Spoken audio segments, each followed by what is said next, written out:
Well, first of all, thank you so much for tuning back in.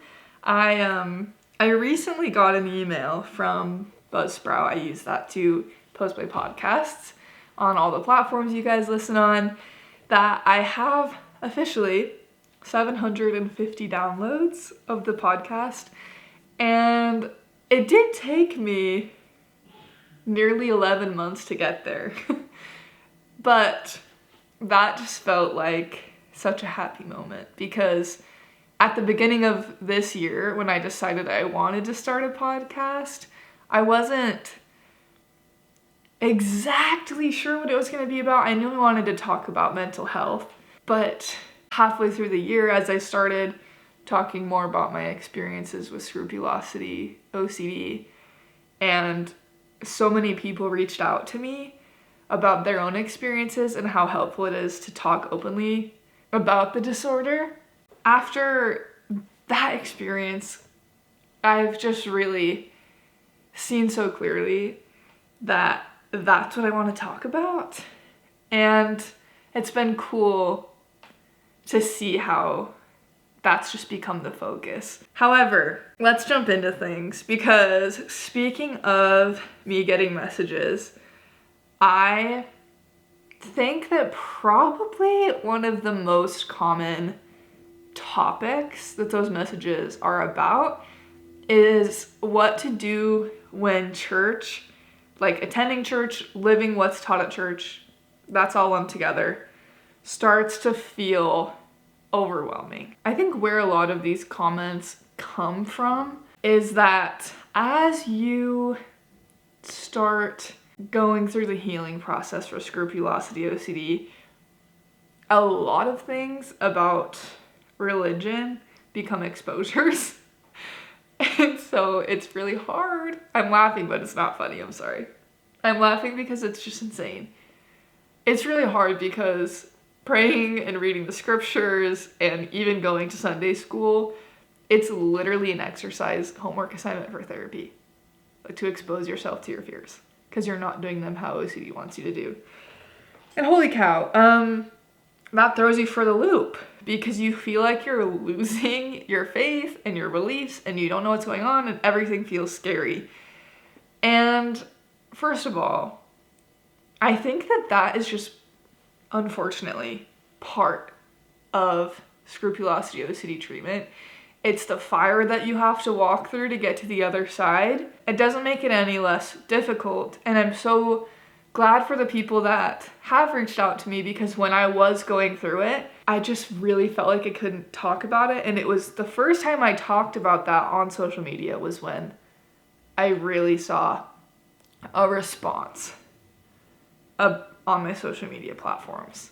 So that alone is evidence that this is a battle so many people fight, and they often fight it in silence. And I think the other aspect to this that I have talked about online before is that not only is everything about religion scary, so you're losing that comfort, which was just the OCD cycle that you had, but you're also mourning your past self and your past religious experiences. It's literally almost like you're grieving, because you're so disoriented and everything feels different. And I've been thinking about that a lot this week, because most of the time I'm fairly comfortable with how I think about religion now, even though it's so completely different from how I used to be even a year ago. But some days are hard, and just this week on Monday, I just felt so sad and heavy all day, because I was like, genuinely, who am I? And I missed that old me. And I feel like I know now that that's not coming back, how I used to think about things. And it's just heavy, especially when religion used to be your whole entire identity. It was everything, literally everything. And then in order to enter recovery, it becomes small. And I think that when you get to the place where you're mourning, but it's not swallowing you, that grief isn't swallowing you, that's really the sign that you're able to look at your past experiences with religion in a way that's nuanced. Because I went through a phase where I was angry. It was hard for me, but I was mad at my church. Even though it wasn't my church's fault that I had OCD, I was mad for the things that perpetuated it. And I was angry about the fact that I grew up in that church and how it affected and impacted me. But now, as I've processed that anger, I've gotten to a place where I can appreciate how those past experiences, they weren't all negative. They brought me peace and joy at times in my life. They gave me a sense of purpose. It grounded me in a lot of ways. And that was in between those moments where the OCD was taking over. And so during those hard moments where I'm mourning and grieving, I try to remind myself that it just means that I'm moving in the right direction. Because either I'm making changes that are good for my OCD and my mental health, or I'm processing my feelings and how my past has impacted me.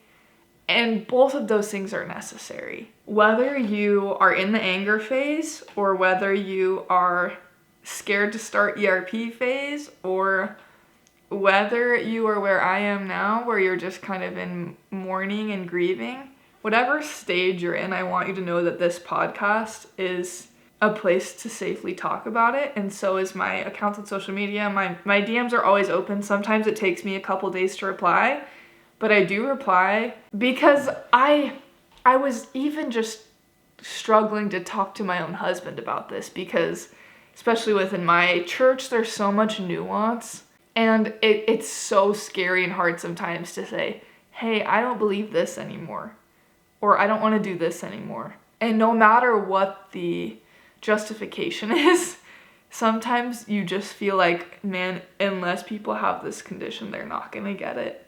And sometimes it's true, and I hope to God that everyone has a safe person that they can express their feelings to without fear of feeling judged or shamed. Because I remember back when I was right before the anger phase, when I was just starting exposure therapy, I felt like I had to start over when it came to my religious beliefs, because everything was an exposure, so I didn't know what I believed. All of a sudden, God felt like this mystical thing, and I didn't know how to feel him because I was so anxious all the time, and I didn't even know how to start figuring out what I believed. And then I ended up getting into existentialism OCD, and it was just one of the most brutal times of my life. And I felt like I couldn't tell a soul about it. I know what it's like to go from religion being everything to you to feel like you're sitting at church and everyone else is an alien. And how disorienting it is, because it feels like it happens overnight. And I know how scary it is when you're wondering if you're ever going to get your faith back, or if you even want your faith back, and what you're afraid that says about you as a person. And I know how scary it is to feel like you can't tell anyone that maybe you don't believe this anymore, or maybe you can't handle going to church right now, and wondering what they're gonna think, or if they're gonna think that you're just using this OCD thing as an excuse. I've thought all of those things. I just want to be the person to say, no matter what discourse your church or your friends or your family or anyone puts out about attending church throughout your life, or doing certain things every day, or going to church every week, that doesn't have to apply to you, because you have religious OCD. And it's okay. And if you don't believe that God is gonna think it's okay or whatever, that's the uncertainty, that's the exposure to give yourself to. And whether or not your healing journey takes you back to full activity in the church or not, you matter. And either decision isn't better or worse. And I know many people, at least in the church I'm a part of, would never agree with me. But coming from a person with scrupulosity OCD who's mourned my past religious experiences and who I was, and who was so scared of who I would become, the person I became is peaceful and happier. And I'm not scared anymore like I was every single day. So no matter where your journey is leading you, you have a safe place. And no matter how it ebbs and flows, don't try to fix it. Just feel what comes up and you'll end up exactly where you need to be. Thank you so much for listening, and I'll talk to you guys next week.